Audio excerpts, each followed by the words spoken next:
5 లక్షల రూపాయల జరిమానా, లైఫ్ ఇంప్రిజన్మెంట్తోని శిక్షించి. మళ్ళీ ఈ మొహమ్మద్ నఫీస్ చిస్తీ ఎవరు? ఇలా కాంగ్రెస్ వాళ్ళు సమాధానం చెప్పాలి. వీళ్ళెవరో కాదు, మళ్ళా అజ్మేర్ దర్గా ఖదీంసీల్. ఇది ఎట్లా బయటపడ్డది, ఏమైంది అని అంటే వీళ్ళకు ఉన్న పొలిటికల్ పవర్కి, వీళ్ళకున్న మసిల్ పవర్కి, హిందూ మహిళల మీద రేపులు జరిగినాయి, దాని మీద మానభంగం జరిగినాయి, దాని మీద మాట్లాడారు.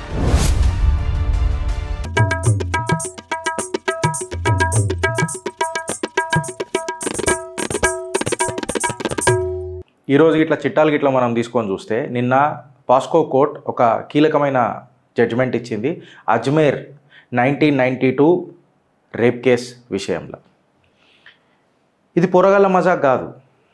1992 నుంచి ఇప్పటిదాకా దీన్ని దఫనాంచి, అఫ్కోర్స్ సుప్రీంకోర్టు కూడా దీని మీద డెసిషన్ ఇచ్చి, దాని తర్వాత కొంచెము వాళ్ళకు శిక్ష తగ్గించి ఎక్సెట్రా ఎక్సెట్రా. అసలు ఇది ఏంది?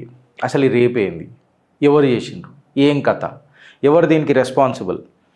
అసలు ఏం జరిగినుండే, ఏం జరిగింది, ఏం జరగబోయింది అని చెప్పి ఇట్లాంటి ప్రశ్నలకు సమాధానాలు వెతుకుతే చాలా ఘోరాతి ఘోరంగా ఉంటాయి.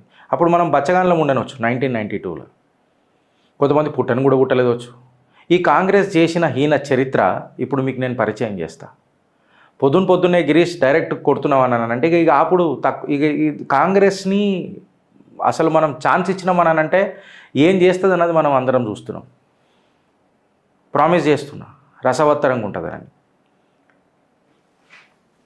ఈ రేప్కి సంబంధించి ఇవాళ ఎవరైనా చూస్తున్నారు అని అంటే పాస్కో చట్టం కింద ఎవరెవరికి శిక్షలు పడ్డాయి, life imprisonment and 5 lakh rupees జరిమానా అంటే మొహమ్మద్ జమీర్, మొహమ్మద్ నసీం, మొహమ్మద్ సలీం, మొహమ్మద్ సోహెల్, మొహమ్మద్ ఇక్బాల్, మొహమ్మద్ నఫీస్ చిస్తీ. మళ్ళీ ఈ మొహమ్మద్ నఫీస్ చిస్తీ ఎవరు? ఇలా కాంగ్రెస్ వాళ్ళు సమాధానం చెప్పాలా. ఇలా ఫారూక్ చిస్తీ ఎవరు? ఇలా కాంగ్రెస్ వాళ్ళు సమాధానం చెప్పాలా. వీళ్ళు కాంగ్రెస్ వాళ్ళు సమాధానం ఎందుకు చెప్పాలని అంటే, youth Congress leader Farooq Chishti, president of youth Congress in Ajmer Rajasthan. మనోడు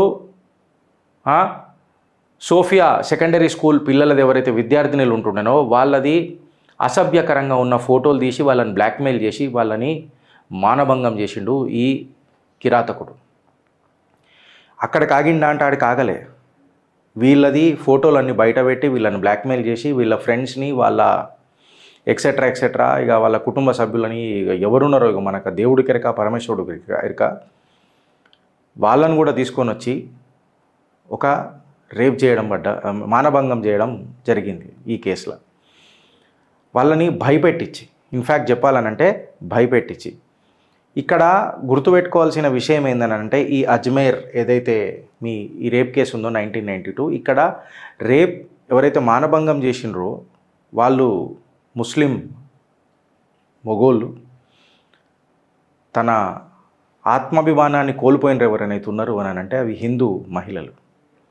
కాంగ్రెస్ ఈయన చరిత్ర చెప్పుకుంటే మామూలుది కాదు. దీన్ని ఎంత చెప్పుకుంటూ వస్తే అంత గట్టిది. మళ్ళీ ఇది కాంగ్రెస్ లీడరే కదా. ఇవాళ మళ్ళీ రాహుల్ గాంధీ దీన్ని ఖండిస్తాడా? ఇవాళ రవీష్ కుమార్ దీన్ని ఖండిస్తాడా? ధ్రువ్ రాఠీ దీన్ని ఖండిస్తాడా? ఇవాళ అడుగుతున్నాం. ఒకటి కాదు, రెండు కాదు, 100 మందిని మానభంగం చేసిండు అని అనేది ఒక ఆరోపణ.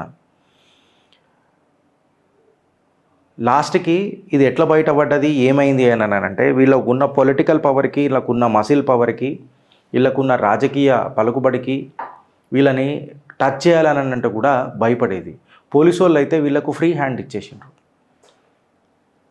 లోకల్ పోలీసు వాళ్ళు అయితే నిజంగా చెప్పాలని అంటే ఎవరైతే ఈ మానభంగం చేసిండ్రో ఈ పాలిటీషియన్స్ ఉన్నారో వాళ్లకు అబ్సల్యూట్గా వాళ్ళ పేరోల్ మీద ఈ పోలీసు వాళ్ళు పనిచేసిండ్రు. ఇట్లాంటి కేసుకి ఒక తీర్పు రావడం నిజంగా భారత వ్యవస్థల న్యాయ వ్యవస్థ అనేది పటిష్టంగా ఉన్నది, గట్టిగా ఉంది అని చెప్పి నేను చెప్పిన కదా. రాజ్యాంగబద్ధంగా ఉందాం, న్యాయ వ్యవస్థను గౌరవించుకుంటుందాం.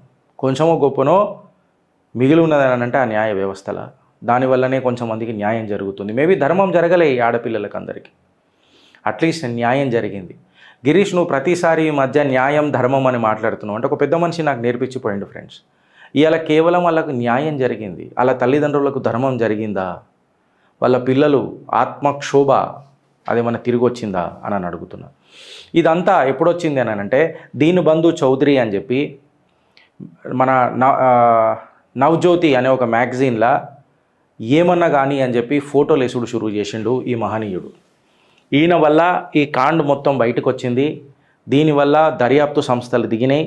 దీనివల్ల నిందితులు ఇవాళ శిక్ష పడ్డది.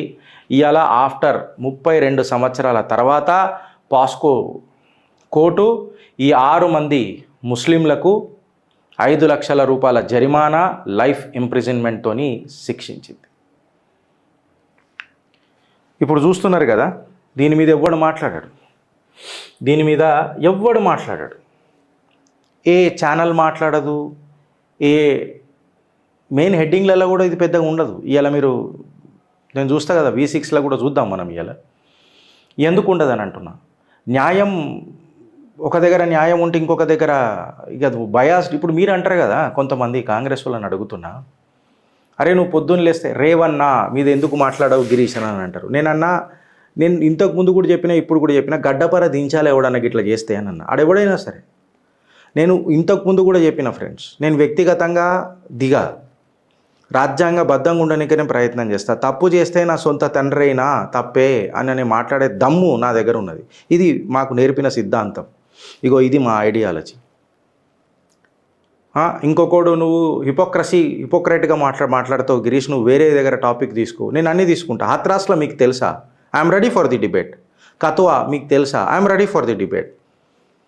Then why these hypocrites who comment me doesn't comment on Bangladesh, West Bengal, doesn't comment on the genocide of Hindu community in Kashmir. అక్కడ రేపులు, హిందూ మహిళల మీద రేపులు జరిగినాయి, దాని మీద మానభంగం జరిగినాయి, దాని మీద మాట్లాడరు. బంగ్లాదేశీ అలా హత్యాకాండ మీద జరుగుతుంటే దాని మీద ఏం మాట్లాడరు. Why? Now this is the topic of discussion. ఈ బయాస్డ్ జర్నలిజం మొదలెట్టింది ఎవరు? మేము ఇంకా డంకేపే చోటు చెప్పుకుంటున్నాం కదా మేము జర్నలిస్టులం కామని. ఒకసారి ఆలోచించుర్రి ఫ్రెండ్స్, మీరు అప్రమత్తం లేకపోతే ఎంత అన్యాయం జరుగుతుందో. ఈ కాంగ్రెస్ ఈయన చరిత్ర, మళ్ళీ ఈ ఫారూఖీ చిస్తీ, ఆ కాడికి వస్తే ఈ నఫీస్ చిస్తీ, వీళ్ళెవరో కాదు, మళ్ళీ అజ్మేర్ దర్గా ఖదీంసీలు. వీళ్ళు అజ్మేర్ దర్గా ఖదీంసు, హిందూ దేవాలయాలను, హిందూ ప్రీస్ట్లను, హిందూ పండితులను ఎక్సెట్రా మాట్లాడతారు కదా. ఇలా జాగృతి అయిండు అదే హిందూ, తిప్పికొట్టుడు షురువు చేసిండు. మళ్ళీ కాంగ్రెస్ టైంలలో వీళ్ళకి ఎందుకు శిక్షలు పడలే? ఎస్, నువ్వు రాజకీయం చేసినప్పుడు బరాబర్ ఇక్కడ తరఫుకని కూడా రాజకీయం వస్తుంది. దాన్ని సమర్థిస్తావా గిరీష్ అని అంటే మీరు చేయలే సమర్థన, మీరు చేయలే. ఎన్కేస్గా రాలే మైనారిటీ ఓట్ల కోసం. ఇవాళ రాహుల్ గాంధీ, నేను ఆడికి వచ్చినప్పుడు కొన్ని విషయాలలో మాట్లాడతా ఫ్రెండ్స్. అందుకే నేను మీకు చెప్తున్నా, ఆలోచిస్తారా లేక అనుభవిస్తారా? భారత్ మాతాకి జై.